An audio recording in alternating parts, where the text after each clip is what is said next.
Halloween, uma data comemorativa de origem celta, onde crianças e adolescentes se fantasiam de monstros amedrontadores e batem de porta em porta pedindo doces ou fazendo travessuras. Na minha visão, Halloween não passa de uma forma de preparar crianças para o mundo do crime. Pode reparar, tudo faz alusão ao assalto. Os doces são os dinheiros, e as travessuras são as balas também tem a pessoa salão de entregar. E é nesse vídeo de Halloween super atrasado que eu quero falar sobre terror e outras coisas medonhas. Ai, que medo!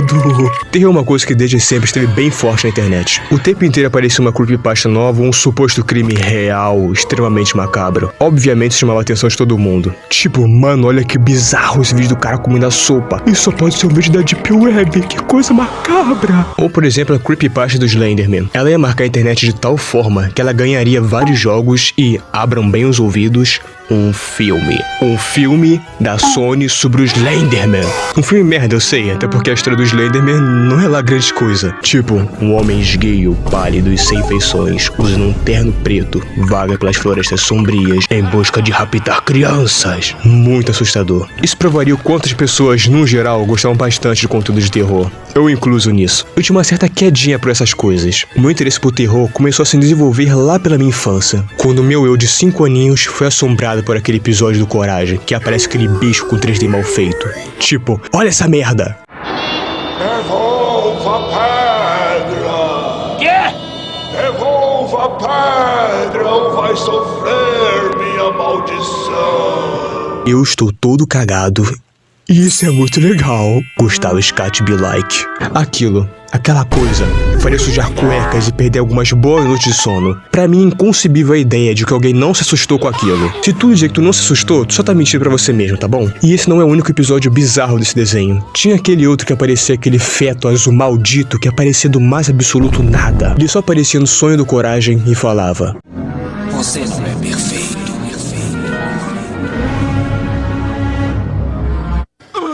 Tá, hoje em dia essa cena é meio engraçadinha até. Mas sabe o que não é engraçado nem hoje em dia? O comercial do bicho papão da Cartoon. Como que pensaram que aquele comercial era pra criança, cara? Olha a cara desse bicho. Ele ainda tá tirando meleco do nariz, cara. Que bicho porco do caralho, velho. Eu ainda lembro vividamente de sentir um líquido espesso e viscoso escorrendo pelas minhas calças depois de ver aquele fatídico comercial. Ele me assombra até os dias de hoje. Eu não consigo dormir sozinho em uma casa sem ter a luz do banheiro acesa. Como que alguém dorme sem ter alguma fonte de luz iluminando minimamente o seu quarto? Como só ver se tem algum intruso nela? Ah, mas é coisa de criancinha dormir com a luz acesa. Então tá bom, amigo, tu tá joia. Mas quando você dormia, apareceu um maluco entre os 25 ou 27 anos na sua casa e ele fica te querendo dormir? Não me venha com churumelas de que roubaram os seus órgãos, tá bom? Voltando. Outra coisa que me deixava tremendo na cadeira eram as lendas urbanas do Gugu. A que eu mais tinha medo era de uma boneca fantasma que ficava perseguindo uma garota pela casa. Hoje em dia, se você pega pra assistir aquilo, é bem ridículo. Mas se você visse quando era criança, com certeza você acreditou que era real. Tipo, olha essa boneca, ela tá assombrada de verdade, ela tá falando. A porra da boneca tá falando. Eu nunca mais cheguei perto de uma boneca depois disso. Voltando pros desenhos, o que me deixou com trauma foi apenas um show. Tem vários episódios bem bizarros desse desenho, mas eu quero destacar dois em específico. O primeiro era um que Mordecai e Rigby tinham que colocar um filme de terror pra plateia, mas o Rigby cospe na fita e ainda põe ela de cabeça pra baixo, o que fazia com que mortos-vivos surgissem no cemitério? É apenas um show, cara, não se apega a essa coisa chamada lógica. Mas antes, me deixa dar um contexto. Eu era um cagão. É só isso. Eu era tão medroso que o zumbi do Plantas vs Zumbis me assustava. Então pensa, se isso me assustava, imagina aquele episódio. Não tinha nenhuma chance de eu conseguir terminar de ver. Aquilo faria até mesmo alguém como o Siban chorar e mudar de canal. E foi o que eu fiz. Eu não voltei a assistir aquele episódio até que eu fosse mais velho. Eu não lembro de muita coisa dele depois de finalmente ter coragem de assistir inteiro. Só lembro da sensação de ter assistido pela primeira vez e ter que trocar de cueca. E antes que ninguém aponte o dedo pra mim e me chame de medroso, o que não seria mentira, em minha defesa, eu ouvi falar, não sei se é verdade, posso estar espalhando uma tremenda fake news, que o governo da Austrália proibiu a exibição desse episódio por não ser apropriado para crianças. Então, se o governo da Austrália falou isso, eu não sou ninguém para questionar, não é mesmo? O segundo episódio era do táxi inglês. Olá, senhor. Nesse episódio, Rigby começou a ter pesadelos depois de assistir um filme velho de um táxi assassino. A reação de qualquer pessoa normal seria a mesma do Mordecai, de achar uma bosta, mas não a minha. Pior de tudo é que ele foi feito para zoar o sotaque britânico, ou seja, ele nem era para ser tão assustador. Era mais para ser engraçado do que qualquer outra coisa. Uma criança brasileira que assistiu esse episódio em português não teve a mesma reação de uma criança americana. Provavelmente a brasileira teve medo, enquanto a americana só achou graça dele zoando o sotaque da Inglaterra. Tinha vários outros episódios bem medonhos desse desenho, tipo aquele que o Rigby vira uma casa. Enfim, por mais assustado que eu ficasse, não dá pra não gostar daquela sensação. Era da hora ficar apreensivo com o episódio, com a impressão de que eu estava em perigo, quando na verdade estava no conforto da minha casa, embaixo do meu cobertor, onde nenhuma criatura do mal poderia puxar os meus belos pés. E a partir daí começou a minha relação de amor e ódio com coisas voltadas pro horror. Era uma relação meio tóxica. Eu ficava com medo, mas eu sempre voltava. Mas depois de um tempo eu precisava de algo mais pesado, se é que você me entende. Afinal, meu eu de 12 anos já era um homem formado, e já não sentia mais medo com esses desenhos de criancinha. Foi aí que eu conheci o aterrorizante, o medonho mundo das creepypastas e outros vídeos de terror na internet. Uma das primeiras creepypastas que eu cheguei a conhecer foi a de Lavandertal, onde crianças no Japão, após ouvirem a música do jogo, devido à frequência da música e ao pacto demoníaco que o criador do jogo fez, elas iriam de rasta pra cima. Que bizarrice! Hoje em dia eu brinco com isso, mas eu acreditava de verdade nessa história, ao ponto de ficar com medo de entrar naquela cidade e acabar aparecendo alguma coisa de outro mundo. Nessa época eu assisti todas as principais creepypastas. Todas elas fariam parte da minha adolescência. Só de ouvir a música invertida, que tocava em todo o vídeo do Ben Drowned, já fazia eu suar frio na cadeira. O arrepio que elas me causavam era só muito intrigante pra mim. O fato de elas serem histórias que vieram da internet só deixava elas ainda mais assustadoras. Porque naquela época, onde a internet ainda era meio nova e estranha, você vivia ouvindo pra não confiar em ninguém. E tomar cuidado com os sites e coisas que você pesquisava. Isso dava a impressão de que dava pra achar todo tipo de coisa macabra nela. E realmente dava. As histórias que não puxavam pra um lado tão sobrenatural pareciam até realistas, tipo do experimento russo do sono, ou a do projeto Abigail. Tipo, o cara usou a própria filha no experimento, que filho da puta! Elas eram tão realistas que faziam o meu eu criança ficar paranoico com medo do governo querer me usar pra experimentos. Graças a Deus eu não moro nem nos Estados Unidos ou na Rússia. Lá essas coisas realmente devem acontecer. Enfim, deixando as minhas teorias da conspiração de lado, o que eu quero dizer é que elas passavam uma de veracidade muito forte. Mas no fim era só uma historinha de Reddit.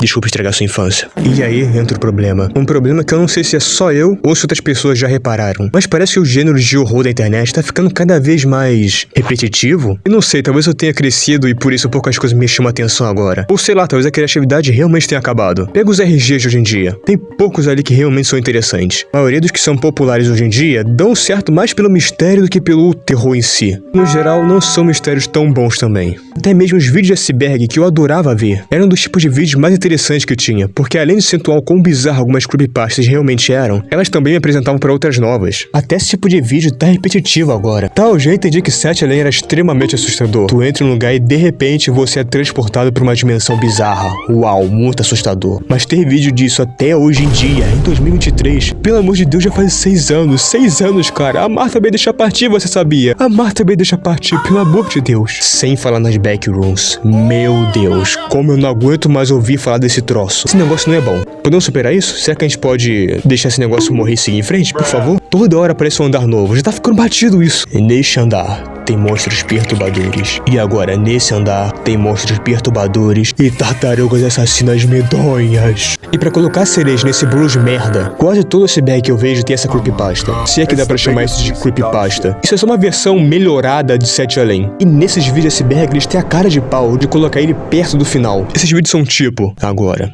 no penúltimo nível do iceberg, perto das profundezas, as backrooms. Esse lugar é como uma falha na Matrix, onde você pode dar o azar de cair nela e entrar nessa dimensão com andares infinitos, que uma vez dentro é impossível de sair. Indo para o próximo nível, nas profundezas do iceberg, Dora Aventureira, o episódio perdido. Bom, como eu falei, talvez eu seja o chato da história. Eu só queria desabafar um pouco. Mas antes de terminar, eu queria contar uma história que aconteceu comigo e que, diferente dessas últimas, é realmente assustadora. 26 de novembro de 2019. Era tarde da noite de uma terça-feira. Já passava das 1h30 da madrugada. A primavera acabara de cair. O clima estava agradável o dia inteiro. Não passava muito dos 24 graus. Eu estava eufórico nesse dia. A minha semana tinha sido muito boa. Eu estava no sofá da sala, mexendo no celular. Eu costumava ficar deitado porque me parecia mais confortável. Embora depois de um tempo, meu pescoço começasse a doer e eu tivesse que trocar de posição de tempos em tempos. A sala estava praticamente toda na escuridão, sendo a única fonte de luz a TV da sala. Minha mãe estava assistindo algum vídeo do YouTube na TV. Embora naquele momento não se fizesse presente. Não me recordo bem do que ela estava fazendo naquele momento. Provavelmente no quarto, procurando alguma coisa. A sala tinha uma porta dupla, de vidro e madeira. Então era possível ver o quintal do lado de fora. O vidro era um pouco embaçado, mas dava para enxergar. Bem de onde eu estava, era possível ter uma visão direta do portão de madeira, que levava para a rua pouco iluminada do meu bairro. O portão não era alinhado em direção à porta. Ela ficava bem mais à direita. A minha casa tem um quintal relativamente grande, então o portão ficava um pouco distante da porta da casa. Eu moro em uma cidade pequena, em uma área meio rural. Era um bairro relativamente seguro, com baixos índices de criminalidade. Então os portões e os muros das casas da região não costumavam ser tão altos. Uma pessoa com um pouco mais de estatura poderia facilmente olhar por cima dele. Por mais que fosse uma região tranquila, eu ainda ficava um pouco apreensivo quando olhava para aquela rua escura e vazia.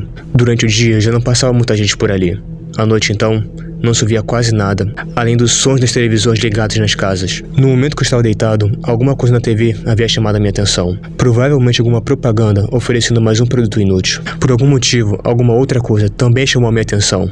Dessa vez, na direção do portão da casa, como se alguma coisa estivesse errada. Olhei rapidamente para aquela direção. Me virei tão rápido que era como se minha cabeça tivesse movida por conta própria. Naquele instante, senti minha pele esfriar. Um arrepio tomou conta do meu ser. Todos os pelos do meu braço ficaram de pé. O clima, que antes era agradável e ameno, de repente era frio e sombrio. No portão havia alguém, mas não era alguém que eu conhecia, muito menos alguém comum.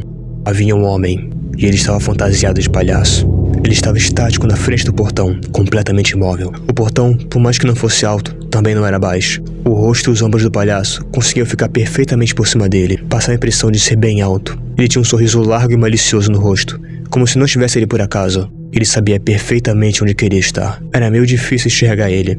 Além do fato do portão estar meio longe, da baixa iluminação da rua e do vidro embaçado, eu ainda por cima estava sem meus óculos. E mesmo assim, era impossível confundir as suas roupas. Consigo lembrar de cada detalhe. Ele usava um terno roxo escuro, com uma gravata borboleta verde e um chapéu de abarreta da mesma cor do terno. As roupas me remetiam e muito às vestimentas do vilão principal dos quadrinhos do Batman, o Coringa. Outra coisa era possível de se ver pelo vidro da porta, o seu olhar. Ele olhava de canto de olho, bem em minha direção. Ele claramente sabia que eu estava ali, e não fazia nenhuma questão de se esconder, como se quisesse ser visto. Em pânico, eu corri para a cozinha para tentar me esconder, onde ainda dava para ver a porta da sala, mas perdi a visão no portão. Alguns segundos depois, eu tive a impressão de ver ele passando rapidamente pela frente da porta da sala. Novamente em pânico, eu me escondi atrás de uma parede. Olhei de volta, e nada. Segundos se passaram, eu respirei fundo, e tomei coragem de ir até a porta para verificar se estava tudo certo. Uma decisão burra lembrando agora, mas eu não queria deixar a sensação de medo e impotência me dominar. Chegando lá, eu olhei pelo vidro da porta.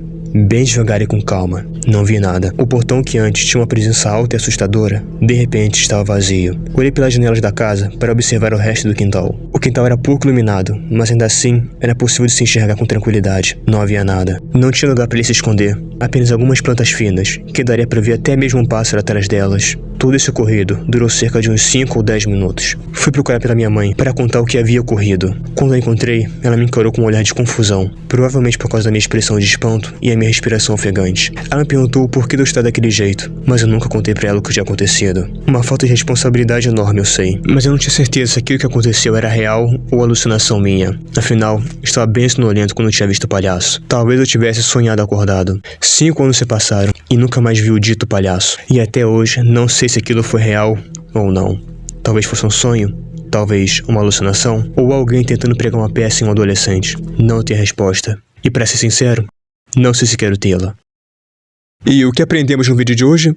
Terror só é bom quando acontece com os outros. Can I put my balls in your jaw? Balls in your jaw.